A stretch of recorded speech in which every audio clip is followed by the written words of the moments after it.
Nagkaroon ng debate kaugnay sa charter change sina Senate President Juan Miguel Zubiri at House Speaker Martin Romualdez. I no longer want to fight with my colleagues in Congress. 1 week po ako hindi nakakatulog.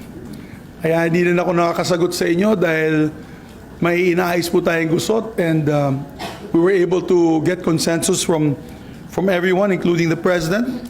I think those questions about the Speaker should be asked to the Speaker. Balisa si Senate President Juan Miguel Zubiri sa usapin sa People's Initiative na nagsusulong ng Chacha.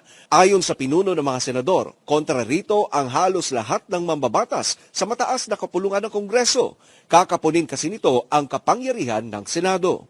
Ang isyu ay personal na niyang ipinarating kay Pangulong Bongbong Marcos 1 linggong nakalilipas. Sinabi ni Zubiri na hindi alam ng Pangulo na mababawasan ang kapangyarihan ng Senado sa muusad na People's Initiative.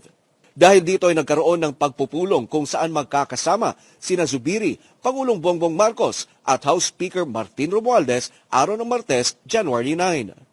After that, he asked me to meet with the Speaker. We met with the Speaker.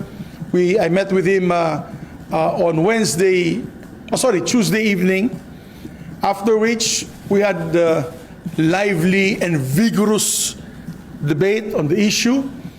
1 linggo ang makalipas ay nasa Senado si Zubiri para isumite ang isang resolusyon na nagsusulong ng charter change. Sa resolution of both houses number 6 na isinumite ni Zubiri araw ng Lunes ay layunin nito na amyendahan ang ilang economic provisions sa konstitusyon.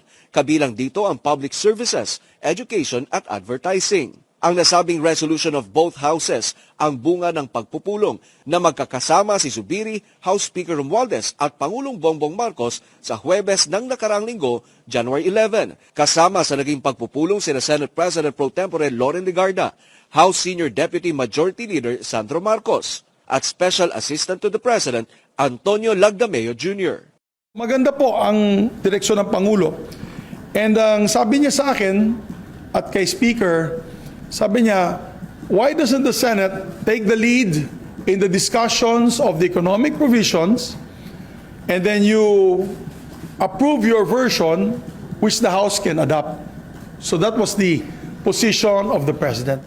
Kasabay ng pagsumite ng nasabing resolusyon ay ibinunyag ni Zubiri na isang special subcommittee ang bubuuin sa ilalim ng Senate Committee on Constitutional Amendments na siyang tatalakay sa mga reforma sa economic provisions. Ito naman ay pangungunahan ni Senador Sani Angara.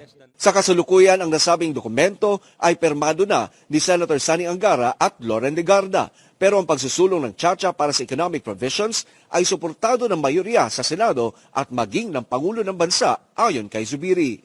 Happy po silang lahat na ang sinabi ng Pangulo na dapat dito na tayo sa ganitong klaseng proseso. Hindi po yung sa gusto ng People's Initiative na yan, na EDSA Puera, na gusto nilang ikapon ang Senado at magkakaroon po ng mga posibleng amendments na hindi po natin makokontrol bilang Senado. Sa gitna ng hakbang ng Senado na magkaroon ng Chacha sa economic provisions, ay umaasa si Zubiri na susunod dito ang panig ni House Speaker Martin Romualdez upang maiwasan ang pagkakaroon ng constitutional crisis. Alam mo, lahat ng mga kasamahan ko, atat na umatake. At sabi ko sa kanila, pag lumaban tayo, there's a point of no return. Kasi kung magkakainitan ng dugo ang House and Senate, paano natin may papasa yung mga batas natin? Kung ayaw mo makipag-usap sa congressmen, how do we do the BICAMs, the bicameral conferences? How do we do our LEDAC? Magkakagulo, masyado mainit. So, ang talo dyan ang taong bayan. Ayon kay Zubiri, ang economic Chacha ay prioridad ng Senado sa paitiyak na ang anumang pag-amyenda sa political provisions ay hindi makalulusot. Mula dito sa Senado, para sa Diyos at sa Pilipinas kong mahal, Troy Gomez nag-uulat, SMNI News.